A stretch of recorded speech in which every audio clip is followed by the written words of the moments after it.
ఈరోజు ఆదోని మున్సిపాలిటీ పరిధిలోని పర్వతాపురం గ్రామాన్ని సందర్శించడం జరిగింది. సుమారు 2-2.5 గంటల పాటు ఇక్కడ ప్రతి ఒక్క వీధిలో తిరిగి ఇక్కడున్న సమస్యలు తెలుసుకోవడానికి ప్రయత్నం చేస్తూ ఉన్నాం.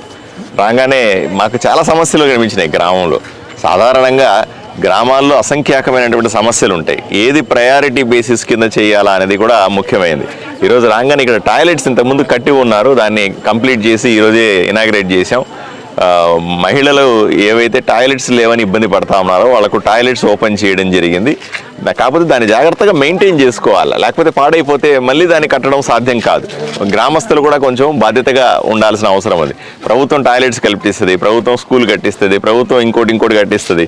వాటిని బాధ్యతగా చూసుకుంటేనే దాని ఉపయోగకరంగా ఉంటాయి, లేకపోతే ఉపయోగం లేకుండా పోతుంది.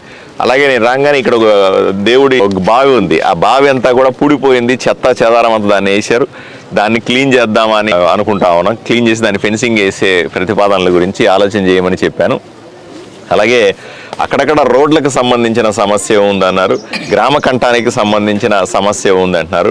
అన్నింటికంటే ముఖ్యంగా ఇండ్ల నుంచి వచ్చేటువంటి డ్రైన్లు, మురికి నీటి కాలువలు ప్రతి ఇంటి దగ్గర కూడా సమస్య కనబడతా ఉంది. దాన్ని మిషన్ తీసుకొని వచ్చి క్లీన్ చేయాలనుకున్నాం. ప్రతి పోలుకు కూడా, ప్రతి లైట్ పోలుకు కూడా తప్పనిసరిగా లైట్ ఉండాలా అనే నిర్ణయానికి చెప్పాం.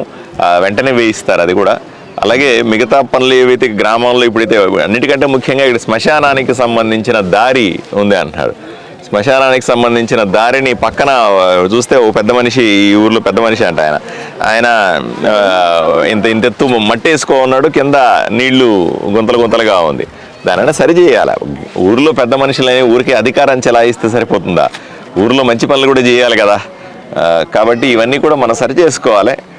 వెంటనే పనులు మొదలు. నేను మళ్ళీ చెప్తా ఉన్నాను, ఏ గ్రామానికైనా సరే ఆదోని మండలంలో ఉన్నటువంటి 42 గ్రామాలకు, 43 గ్రామాలకు కూడా తప్పనిసరిగా 3 నెలలకు ఒకసారో 6 నెలలకు ఒకసారో తప్పనిసరిగా నేను విజిట్ చేస్తాను. విజిట్ చేసి ఎప్పటికప్పుడు ఆ సమస్యలను తీర్చే ప్రయత్నం తప్పనిసరిగా చేస్తాం. ఇక్కడ పని మొదలైంది, మార్పు కూడా వస్తుంది.